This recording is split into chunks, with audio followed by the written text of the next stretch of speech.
ክቡራን አፈጉባኤዎች፣ ክቡር ምክትል ፕሬዝዳንት የፓርቲያችን፣ ክቡራን የክልል ርዕሰ መስተዳድሮች፣ ሚኒስትሮች፣ ስራ ኃላፊዎች፣ እዚህ ቦታ የተገኛችሁ እንግዶች በሙሉ እንኳን ደህና መጣችሁ፣ እንኳን ደስ ያላችሁ።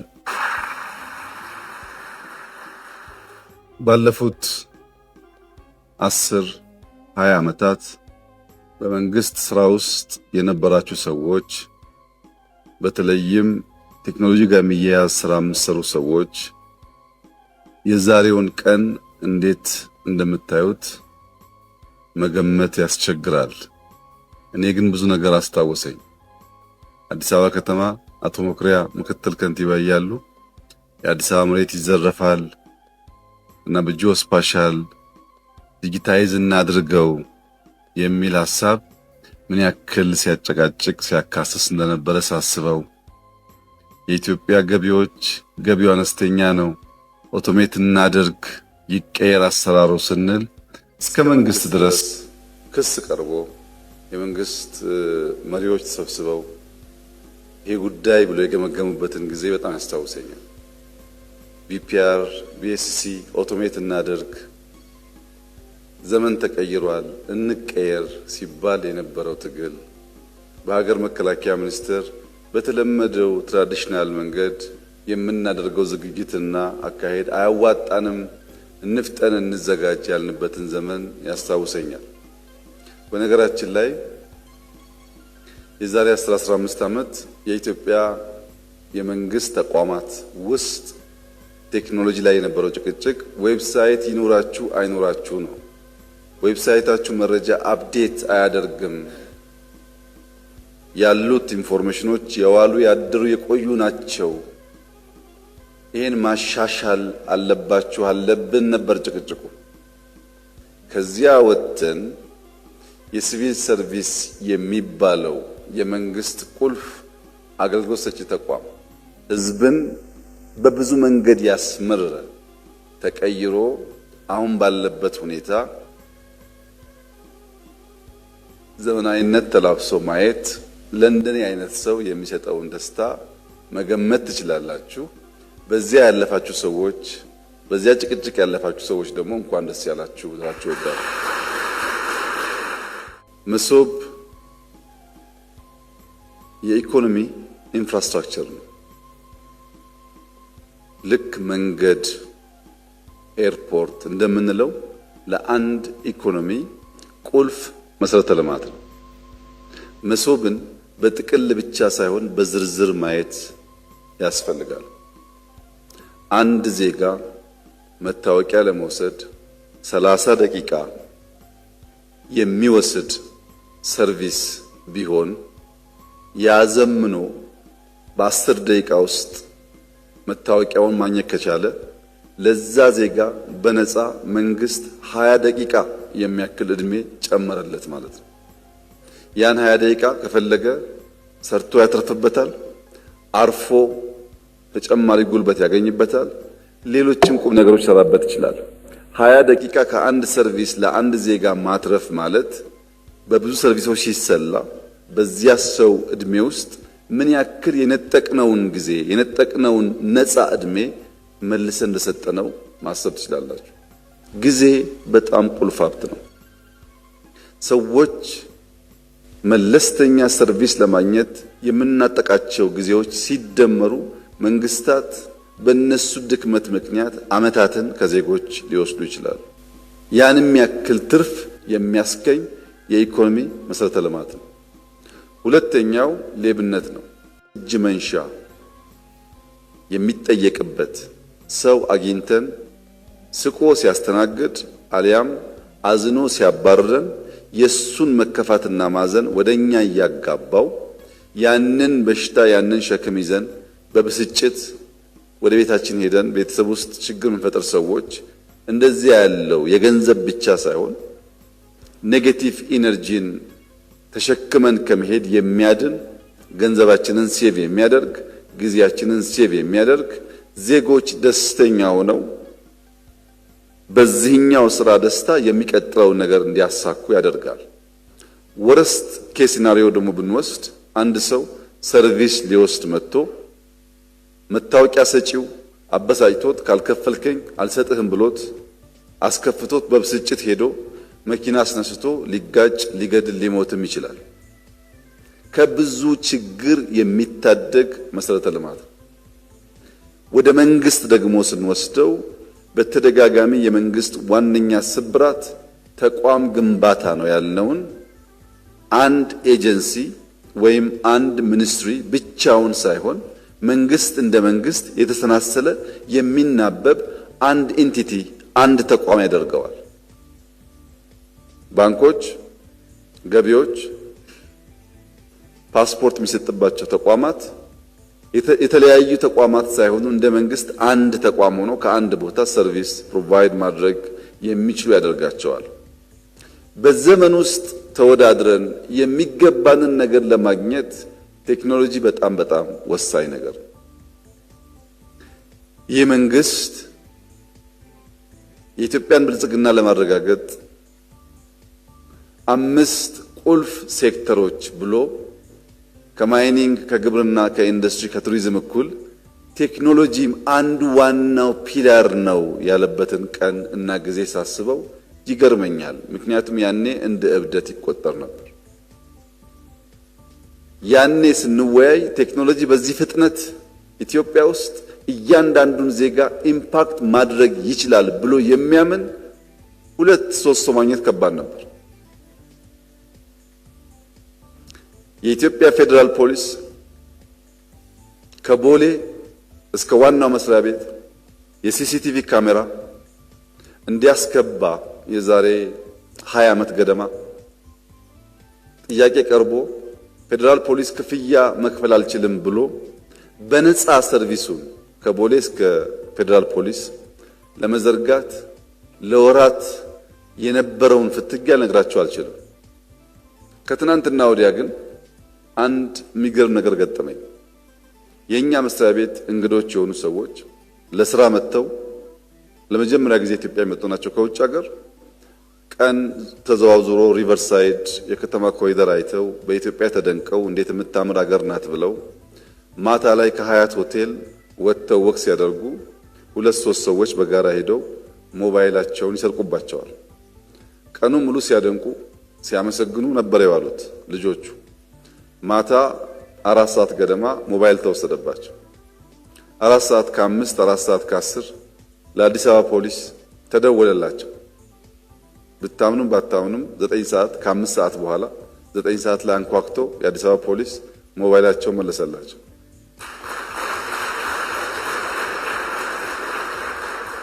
ኢትዮጵያን በመንገድ ንጽህናዋ በኮሪደሯ በተከለችው ዛፍ ነበር ስናደንቅ የዋል ነው። ይሄንን ተአምር ግን አልጠበቅንም። እንኳን በነፃ አንኳክቶ በራችን የሚያመጣ ፖሊስ ገንዘብ ተደራድረን ከፍለን እንኳን መልሰን ስልካችን እናገኛለን ብለን አልገመትንም ብለው ደስተኝነታቸውን ሲገልጹልኝ የኔ እንግዶች ናቸው። እንኳንም ያኔ ሲሲቲቪ ያጨቃጨቀን፣ እንኳንም ያኔ ለምነን ተለቅተን ሰራ ነው። ለሌሎች አይደለም ለኔ መልሶ ከፈለኝ ነገር ይየው ማለት ነው። ይያየው በቅርቡ የቢሾፍቱ ኤርፖርት ስንጎበኝ ቨርቹዋሊ በዳሽቦርድ ፕሮጀክት እንዴት መከታተል እንደሚቻል እንዳየን ስንናገርም ሰምታችሁ ይሆናል። እዛ ያስደነቀኝ አንድ ነገር በኮንስትራክሽን ዘርፍ ቴክኖሎጂ መጠቀም ከማሽነሪዎች ውጭ አስቸጋሪ ነው። ማለት ዲጂታል ቴክኖሎጂ አይጠቀምም። የቢሾፍቱ ኤርፖርት ስትሄዱ የምታዩት ግን የተለየ ነገር ነው። እያንዳንዱ ግሬደር፣ እያንዳንዱ ዶዘር፣ እዛ ያልትላልቅ ማሽነሪስ በኤአይ ሰፖርት ይደረጋሉ። ለምሳሌ አንድ ጎርጓዳ ቦታ ያለው ኮትቻ አፈር ተነስቶ ሴሌክትድ ማቴሪያል የሚባለው ገብቶ ሲደመደም ሲደለደል በቤስ ኮርስ ደረጃ ስራው ካለቀ ኮንትራክተሩ ስራውን አቁሞ ሌላ ሱፐርቫይዘር ወይም ሌላ ኃይል መጥቶ በሚፈለገው ልክ ጥንካሬ መኖሩን መጠቅጠቁን ያይ ነበር። ታውቃላችሁ። ወደ ቤስ ኮርስም ሲያድግ እንደዚሁ ሰቤሲዮም እንደዚሁ ቼክ ይደረጋል።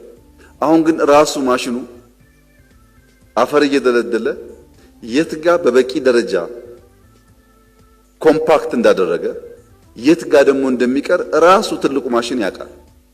እዚህ ጋር አይበቃም ብሎ በኤአይ እየታገዘ ይጨርሳል። ከዛ በኋላ ተጨማሪ ሰው መጥቶ ሱፐርቫይዝ አያደርግም። ምን ያክል ጊዜና ገንዘብ እንደሚቆጥብ ገምቱት። አብዛኛው የኛ ስራ የኛ አስፋልት ኳሊቲ የሚጎለውና በየቦታው የሚቆፋፈረው ሱፐርቫይዝ የሚያደርጉ ሰዎች እዚህ ጋር ቴስት አድርገው እዛኛው ጋር ቴስት ሳያደርጉ አፕሩቭ ያደርጋሉ፣ ረዘም ያለ ስራ ሲሆን። ማሽኑ ግን በእያንዳንዱ ሳንቲሜትር ራሱ እያየ እዚህ ጋር የኮምፓክት ደረጃው ያንሳል ስለሚል አስፓልቶቻችን በዚያ ቴክኖሎጂ ቢሰሩ ባጠረ ጊዜ ውስጥ አይፈርሱም ማለት ነው። የማይነካው ነገር የለም።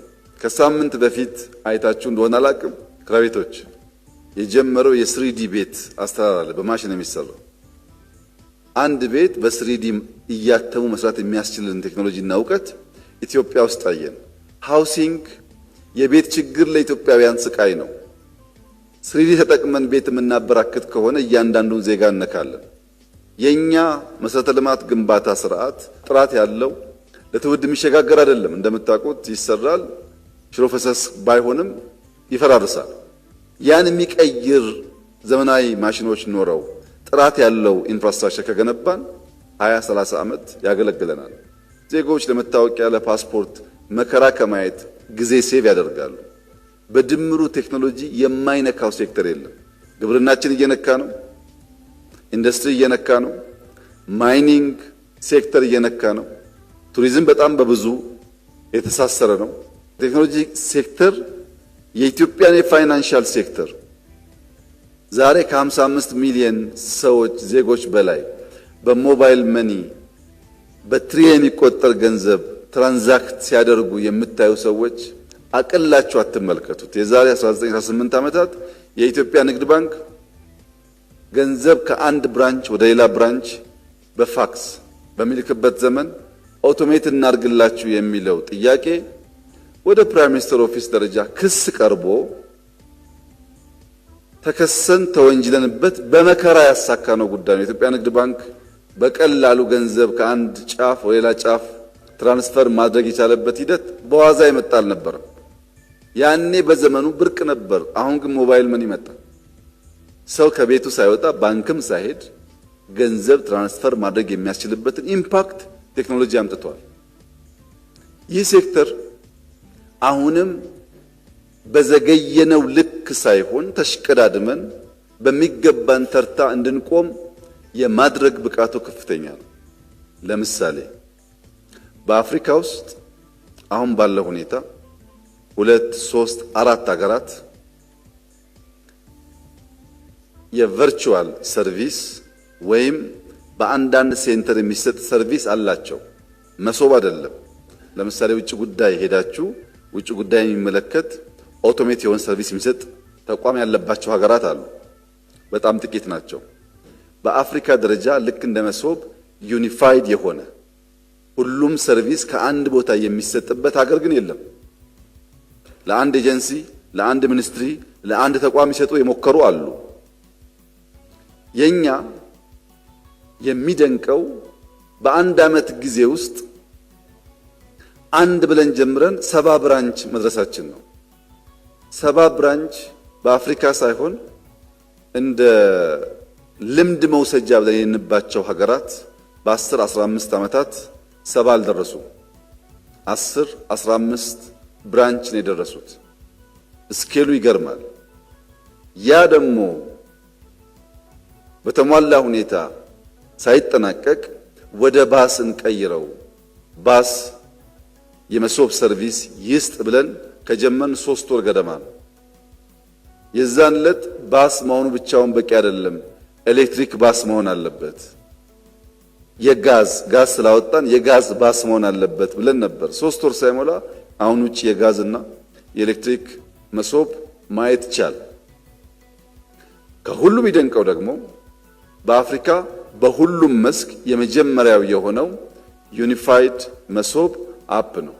በስልክ አንድ ሴንተር ሄዶ መገልገል አስደናቂ መሆኑን ተደንቀን ሳንጨርስ ዜጎች ከስልካቸው ላይ አንዳንድ ጉዳይ ካላቸው ከቤታቸው መገልገል የሚያስችል መሶብን ከሴንተር ከባስ ወደ ሴልፎን ወደ ሞባይል ያስገባ ነው። ይህ በዓለም ደረጃ በጣም ጥቂት ሀገራት የደረሱበት ደረጃ ነው።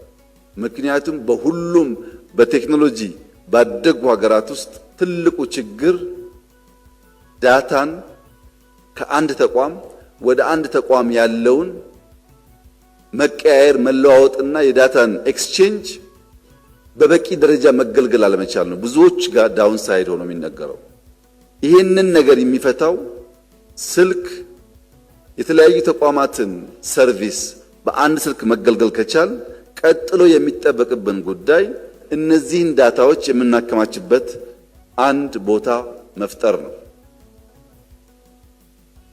ከዚህ ቀደም ብየዋለሁ።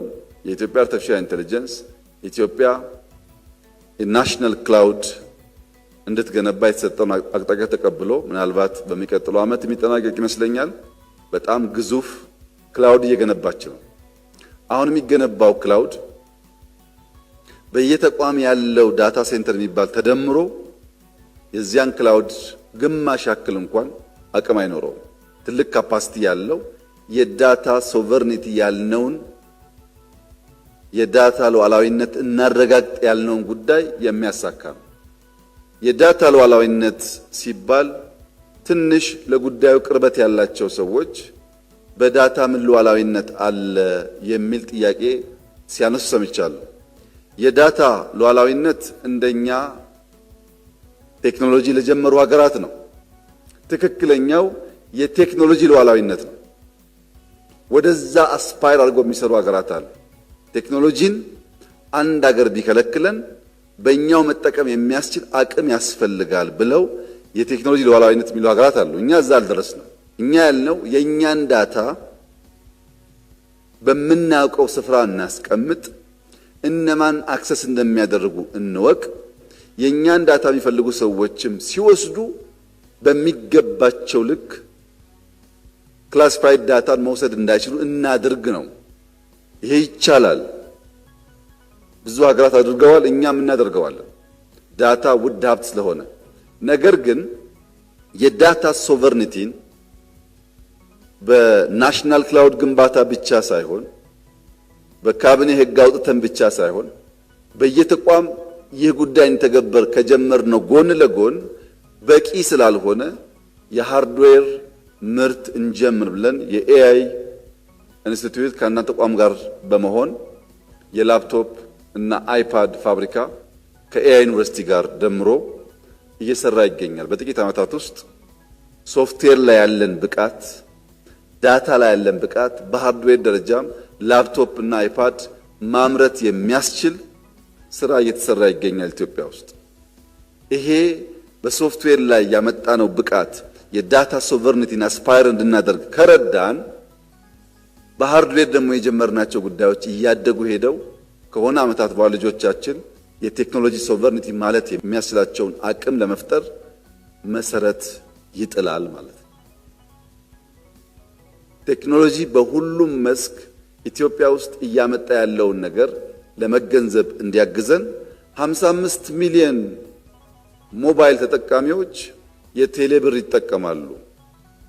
5 ሚሊዮን ኮደርስ ኢትዮጵያ ውስጥ ሰልጥነው በቨርቹዋል ሰርቪስ፣ በቢፒኦ፣ በስታርታፕ ለመቀጠር የሚያስችል መሰረት ይዘዋል። መሶብ አንድ ብለን በአመት 70 ደርሰናል። ዲጂታል ፋይዳ ለብዙ ጊዜ የተናገርንበት ጉዳይ ቢሆን ዲጂታል አይዲ ፋይዳ በቅርብ ዓመታት ጀምረን 45 ሚሊዮን በላይ ደርሰናል። የሎ ኢንፎርስመንት ኤጀንሲስ በጥቅሉ እውነት ለመናገር አስደናቂ በሚባል ደረጃ ብቃታቸውን ኢንሃንስ አድርገዋል። መጠቀም ብቻ አይደለም መፍጠር ጭምር። የዛሬ 6-7 ዓመታት የጀነራል መኮንኖች ጋር ስለ ድሮን ቴክኖሎጂ ስናወራ እንደ ቅዠት ይታይ ነበር። መጠቀም ስንጀምር ለማየት የሚጓጓ ነገር ነበር። አሁን በስፋት ኢትዮጵያ ታመርታለች። መናገር መጀመር ብቻ ሳይሆን ማምረት እንችላለን። እነዚህ ጉዳዮች ልጆቻችን በተለመደው ፔስ እንዳይጓዙ ብቻ ሳይሆን የምንመኘውን ብልጽግና፣ የምንመኘውን ሉዓላዊነት፣ የምንመኘውን የጸና ሀገር ግንባታ ለማረጋገጥ በእጅጉ የሚያግዝ ጉዳይ ስለሆነ ሁላችንም ይሁነን ብለን ከልባችን ወስደን ልንሰራበት የሚገባ ጉዳይ እንደሆነ በአንክሮ ማሳሰብ እወዳለሁ። እነዚህ ሁሉ ድሎች፣ እነዚህ ሁሉ አስደሳች ውጤቶች፣ እነዚህ ሁሉ አመርቂ ጅማሮች የኔም የእናንተም የሕዝባችን ደስታ ናቸው። ነገር ግን የሚቀሩ ጉዳዮች ደግሞ አሉ። ልማድ ቶሎ አይለቅም። መሶብ ሰራን ብንልም አሁንም ዛሬም ሰዎች በእጅ መንሻ ምክንያት ዜጎች ይማረራሉ። በዘንድሮ ምርጫ የኢትዮጵያ ሕዝብ ከሌሊት እስከ ሌሊት ተሰልፎ ስለ ሀገሩ ያለውን ፍቅር፣ ስለ ሀገሩ ያለውን ክብር፣ ስለ ባንዳነት ያለውን ጥላቻ፣ ስለ ተቋማዊነትና ሰላም ብልጽግና ያለውን ጉጉት በተግባር ሲያሳይ በአንድ ቋንቋ የተናገረው መልእክት እድል ብንሰጣቸው ሰርቪስ አሻሽለው ሌብነት ቀንሰው ልማት አፋጥነው ልጆቻችን በበቂ ስራ እንዲይዙ ማድረግ ይችላሉ የሚል እምነት በመያዝ ነው። ይህንን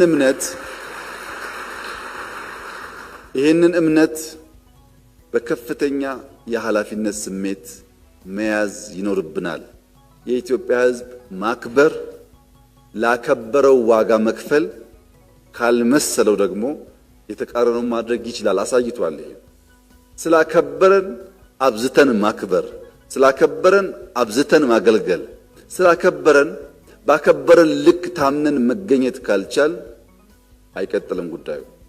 ያ እንዲሆን ሁሉም የሥራ ኃላፊዎች በከፍተኛ የኃላፊነት ስሜት ድሮ ከምናረገው በላይ ውጤታማ መሆናችንን ማረጋገጥ ያስፈልጋል። አሁንም ሰርቪስ የሚማረሩ ዜጎች አሉ። አሁንም በሌብነት የሚማረሩ ዜጎች አሉ። አሁንም ስቆ ማስተናገድ ኢትዮጵያ ውስጥ ችግር የሆነባቸው ቦታዎች በጣም ሰፊ ናቸው። እያንዳንዱ ተቋም እዚህ ያላችሁ ስማችሁ ይነሳል በዚህ ጉዳይ። ይሄን ፈትሾ ቴክኖሎጂን አስፋፍቶ ተጠቅሞ የኢትዮጵያ ሕዝብ ችግር መፍታት የኔ የናንተ የሁላችን ኃላፊነት እንደሆነ ማሰብ ያስፈልጋል። መሶብ ሰራን ማለት የሕዝባችን እርካታ ጫፍ ደረሰ ማለት አይደለም። ጅማሮ ያስደንቃል ነው ያልነው። በዚህ ፍጥነት እድገታችን ያስደምማል ነው ያልነው እንጂ በቃ አላልንም። ለሲቪል ሰርቪስ ኮሚሽነር፣ ለመሶብ ኃላፊ ያለኝ መልእክት እስካሁን የሰራችሁት ስራ አስደማሚ ነው። ከአንድ ሴንተር ወደ ባስ፣ ከባስ ወደ ዩኒፋይድ አፕ ማደጋችሁ ደስ ይላል። ግን ይሄ እድገት ሌሎች አፍሪካ ሀገራት ላይ ማየት ስለምንፈልግ በሚቀጥለው ስንገናኝ ስንት ሀገር እንዳስተማራችሁ፣ ስንት ሀገር እንደሸጣችሁ፣ ስንት ብር ኢትዮጵያ እንዳመጣችሁ እንድትነግሩን እንፈልጋለን። እዚሁ መስራት ብቻ አይደለም፣ ማስፋት፣ ከዛ ደግሞ መሸጥና ገንዘብ ማምጣት መለመድ አለበት። ይህን ጉዳይ መከላከያ አድርጎታል። ገዝቶ ተጠቀመ፣ ሰራሁ አለ። አሁን ሽጦ ብር እያመጣ ነው። ሽጣችሁ ብር ካላመጣችሁና ለብልጽግናው ጉዞ ኮንትሪቢዩት ካደረጋችሁ ደስታችን ሙሉ አይሆንም። ደስታችን ሙሉ እንዲሆን መጀመሪያ እንፍጠር፣ ህዝባችንን እናገልግል። ከዚያ ደግሞ እዛ ያልደረሱ ሰዎችና ሀገሮች ስላሉ ሽጠን ገንዘብ እናምጣ። በሸጥን ቁጥር በወጣን ቁጥር ብዙ ፊድባክ ስለሚመጣ ስራውን በየጊዜው እያደገ እየዘመነ ለመሄድ እድል ይሰጣል። እኛ እየሄዱ መሸመት ብቻ ሳይሆን እየሄዱ መሸጥ፣ እኛ እየሄዱ መማር ብቻ ሳይሆን እየሄዱ ማስተማር ልማዳችን እንዲሆን የሲቪል ሰርቪስ ኮሚሽንና ሰራተኞች ቀጣይ ኃላፊነታችሁ ይሄ እንደሆነ አስባችሁ ወደ አፍሪካ ሀገራት እንድትወጡ አደራላችሁ ፈልጋለሁ። የኢትዮጵያ አርቲፊሻል ዩኒቨርሲቲ የመደመር አርቲፊሻል ዩኒቨርሲቲ በአፍሪካ የመጀመሪያው ነው። ብዙ አፍሪካውያን በስኮላርሺፕ ተቀብሎ ኢትዮጵያ ውስጥ ያስተምራል። እነዛ ተማሪዎች መሶብ ሄዶ ይሰራሉ፣ ኤአይ ይሰራሉ፣ ድሮን ፋክተሪ ይሰራሉ፣ ላፕቶፕ ፋክተሪ ይሰራሉ። ሀገራቸው ሲሄዱ በየሀገራቸው እንደዚህ ያለ ሙከራ ጅማሮ ያደርጋሉ። እነሱን ስናገዝ እንደ አህጉር በጋራ ተያይዘን ስንወጣ ነው አፍሪካ የማትደፈር ሀብቷ የምትጠቀም ከሌሎች የምትተጋገዝ የምትሆነው። ሉዓላዊነት ስንል ከሌሎች አንማርም አናስተምርም ማለት ሳይሆን አውቀን እንሰጣለን፣ አውቀን እንገዛለን ማለት ነው። ኢንተርዲፔንደንሲው በእውቀት ላይ የተመሰረተ መሆን አለበት ማለት ነው። ያን ማሳካት እንድንችል እንድንረባረብ አደራ አላችሁ ፈልጋለሁ። እጅግ የተወደዳችሁ የሥራ አመራሮች የዛሬ 6 ዓመት ስንዴ ኢትዮጵያ ውስጥ ማምረት አለብን መግዛት የለብንም ስንል የነበረን የስንዴ ማምረት ብቃት ውስን ነበር። ትልቋ ስንዴ አምራች አፍሪካ ውስጥ ግብጽ ነበረች። 9.7 ሚሊዮን ቶን በዓመት ታመርታለች። እኛ በጣም እናንስ ነበር። ዛሬ ኢትዮጵያ 33 ሚሊዮን ቶን በዓመት ታመርታለች። ከሁለተኛዋ ግብጽ ከ3 እጥፍ በላይ ከሁለተኛዋ ግብጽ ከ3 እጥፍ ትበልጣለች። ሞባይል መኒ ስንጀምር ኤምፔሳ የኬንያው ከኛ በብዙ ይልቃል። አሁን እኛም እንበልጣለን። ኮሪደር አዲስ አበባ ስንጀምር ታውቃላችሁ ፍትጊያውን። ዛሬ አርባ ምንጭ፣ ሐዋሳ፣ ጅጅጋ፣ ድሬዳዋ፣ ሐረር፣ ጅማ፣ ባህር ዳር፣ ደሴ፣ ጎንደር በየሄንበት በብዙ ከተሞች ቢሾፍቱ፣ አዳማ፣ ነቀምቴ በብዙ ከተሞች የሄደበት የስኬል ፍጥነት ብዙዎች ገንዘቡን ከየት ታመጣላችሁ፣ በምን ገንዘብ ትሰራላችሁ የሚል ጥያቄ እስኪያስነሱ ድረስ ሰፊ ሆኗል። የብዙ አፍሪካ ሀገራት ልምድ የሚወስዱበት ጉዳይ ሆኗል። በስንዴ በከተማ አሁን በመሶብ በኤአይ ዩኒቨርሲቲ በብዙ ጉዳዮች ኢትዮጵያ በአፍሪካ ተምሳሌት ትሆናለች ያልነውን ራዕይ ቅዠት ሳይሆን የሚጨበጥ እውነት ማድረግ ስለቻል ወደ ትክክለኛው ብልጽግና እስክንሄድ ድረስ ደግሞ የበለጠ ትጋት፣ የበለጠ ልፋት፣ የበለጠ ስራ ከኛ እንደሚጠበቅ አስበን በርብርብ እንድንሰራና ኢትዮጵያና ኢትዮጵያውያን የኩራት ምንጭ እንዲሆኑ የጸና ለልጆቹ ደህንነትን የማያወርስ አገር እንዲሆን ከዚያም አልፎ ለጸረ ኮሎኒ ትግል ለአፍሪካ ያደረገውን አስተዋጽኦ ለጸረ ደህንነት ትግልም ተመሳሳይ ድጋፍ ማድረግ የሚችል ሀገር እንዲሆን በጋራ እንድንረባረብ አደራ እያልኩ ተስፋን ከመትከል እንዳትቦዝኑ። ተስፋን ስንተክል መሶብን እንዴት ማሳደግ እንዳለብን፣ በምግብ ራስ መቻል እንዴት ማደግ እንዳለበት፣ የዳታ ሉዓላዊነት መረጋገጥ እንዴት እንዳለበት፣ የከተሞች ስራዎቻችን እንዴት ማደግ እንዳለባቸው እያሰብን ተስፋን ክረምቱን እንተክላለን።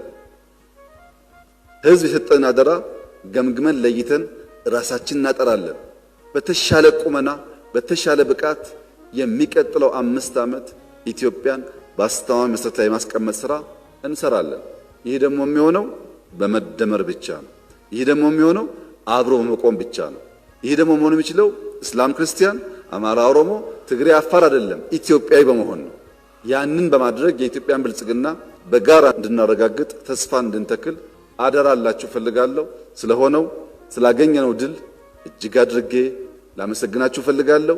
የሚጠበቅብን ግን ከዚህ የበለጠው መሆኑን ደግሞ ላሳስባችሁ ፈልጋለሁ። እስካሁን የመጣው ድል የኢትዮጵያ ሕዝብ ከሚጠብቀው 1% ብቻ ነው። ለቀሪው በጋራ እንረባረብ። እጅግ አድርጌ አመሰግናለሁ።